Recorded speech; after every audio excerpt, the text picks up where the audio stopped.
Hi all. நாங்கள் இன்றைக்கி காலையில் எந்திரிக்கும் போதே குட்டி வாண்டு எங்கள் கூடயே சேர்ந்து எந்திரிச்சு ஒரே ரவுஸுங்க. ஒவ்வொரு நாள் இப்படி தான் ஏமாற்ற முடியாது.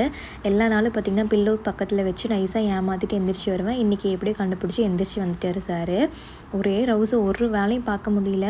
இவன் நேரத்தில் எந்திரிச்சான் அப்படின்னா எனக்கு தான் ரொம்ப டென்ஷனாக இருக்கும். காலையிலே ஒரு வேலையை செய்ய விட மாட்டான். 12 மணிக்கு மேலே நல்லா தூக்கம் வர ஆரம்பிச்சிடும். சீக்கிரமாக சாப்பிட்டு தூங்க வைக்கணும், எனக்கு ரொம்ப ப்ரெஷர் ஆகிரும். ஸோ எப்போ போல் எந்திரிச்சேன் அப்படின்னா தான் என்னோடய ரொட்டீன் வந்து கரெக்டாகவே இருக்கும். இன்றைக்கி சர்வஷல் லஞ்ச் பாக்ஸுக்கு பன்னீர் ஃப்ரைட் ரைஸ் தான் வந்து பேக் பண்ணி கொடுத்துருவேன். ஒரு சிலர்லாம் அந்த குக்கும்பர் ஐஸ் க்யூப் எப்படி யூஸ் பண்ணுறதுன்னு கேட்டிருந்தீங்க. அந்த ஐஸ் க்யூப்பை வச்சு கண்ணை சுற்றி நல்லா மசாஜ் பண்ணிக்கோங்க. மிச்சம் இருக்கிறது ஃபேஸில் கூட போட்டுக்கலாம். குக்கும்பர் நல்ல ஒரு டோனருங்க, போர்ஸ் எல்லாமே க்ளோஸ் பண்ணிவிடும். ஒரு 5 நிமிஷம் ட்ரை ஆனதுக்கப்புறமா ஐஸ் வாட்டரில் வாஷ் பண்ணிவிட்டு நான் க்ரீன் டீ யூஸ் பண்ணுவேன். அந்த பேக்கை வந்து ஃப்ரிட்ஜில் வச்சுருப்பேன். அது கண்ணில் வச்சுட்டு ஒரு 5லேருந்து 10 நிமிஷம் கழிச்சிட்டு ரிமூவ் பண்ணிடுங்க. நல்லா கண்ணு கூலிங்காக இருக்கும்.